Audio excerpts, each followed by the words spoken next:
of what we're trying to do. Education, the prevention, this is important stuff. To lock everybody up, it's not going to work. However, first time out, I'm a firm believer in it. You get caught drinking and driving, and you want to cop a deal. Your attorney is going to make a deal. It's a straight DWI arrest. Think about this. a $1,000 fine, you plead down to a misdemeanor. To a violation, you're pleading down. You're getting a deal. a $1,000 fine and 15 days in local jail. That's a taste of reality. You hear that jail slam, that's a taste of reality. That's another thing we have in the facility. It's a mock jail cell, a body bag, a mirror in that jail cell. You take a look at it. You want to spend any time incarcerated because you did something stupid, something foolish. And again, in fairness to the people, they say we have a new term, recreational drinker. Okay, if I stop and have a beer on the way home, I'm a recreational drinker. A beer on the way home. But a beer on the way home doesn't translate into the way I was seeing. Oh, you can't just have one. Have another one. And you have another one, and there comes a friend of yours. Hey, how you been? Great, how are you? Let me buy you a drink. Come on, let me buy you a drink. And a couple of things I want to talk to you about. Now you're into the 3-4 category. Now you're into the appearance situation. Having anything to drink. Anything to drink at all before you came. But you're sitting in that bar stool. You're sitting in that club, wherever you are. Having anything to drink, haven't had anything to eat. Now you've got 4 under your belt before you know it. Depending on what you're drinking. Male, female. Seeing a lot of females abusing the wine. Big time. Major, major thing. I'm sure some of your viewers will be very upset at that comment. That's the way it is. It is what it is. I speak at victim impact panels, and we are seeing, in Albany County alone, we do them every other month, 200 plus. How often would the victim impact panels, and as a police officer, retired police officer, how often did you see, and do you still see, the same people more than twice? Because that to me indicates something where someone has a problem, someone has a serious problem. If someone's sitting in a room with 2 DWIs, absolutely not everyone that drinks is an alcoholic, but at some point it has to be looked at. That if nothing changes, and we can't keep incarcerating people and expecting a different result and not addressing the issue. When I speak at these impact panels, I'll be very honest with you, I've seen people I know, people I've gone to school with, out there, the second trip around. And I know that that individual or individuals, they have a problem. And people show up drunk. And they show up drunk. Now, there's a point where it's just impossible to put everyone in jail, but there's a point in time that you have to look at a lockup. That has to be. You just don't throw everybody under the bus. It's not feasible. It's not realistic. That's where the individual comes in. You need help. What point do you have to really hit bottom, is the expression, before you say, hey man, I'm in trouble. I need help. Do you lose your family? Do you lose your job? Do you lose your loved one? Do you kill someone? And that's obvious. That's the end result is, now, where you're going with this, you're going to jail. You know, when you're talking drinking, police officers, you know, it's in the paper every day. Can I stop you right there? Can we talk about that? Yeah. As a retired police officer, your son was a police officer. Right.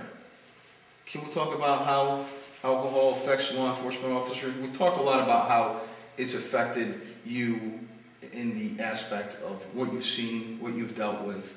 How about as a police officer and fellow police officers? Because I know there's what's it called? The blue curtain?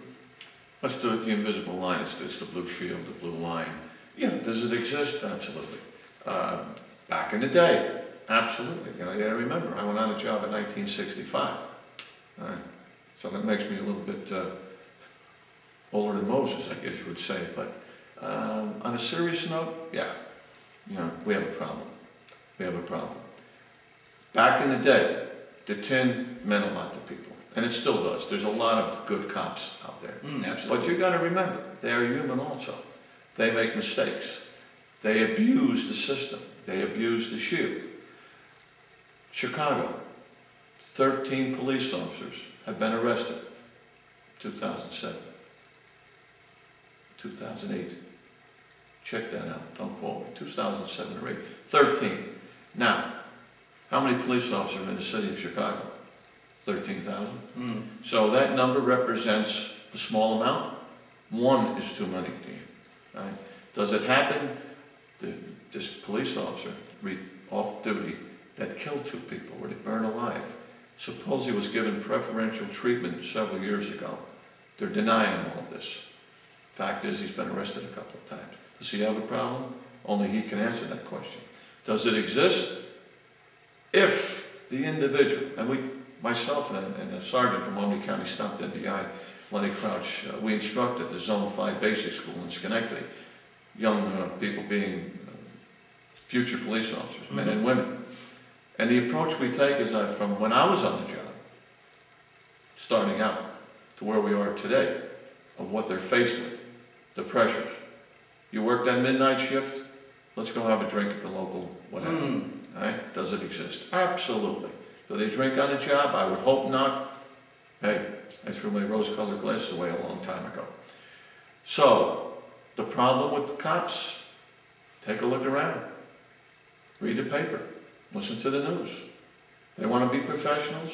They have to, first off, act as a professional, gain the respect of the community that they're serving in, and then they'll be treated. Are they held to a higher standard? Absolutely, and they should be.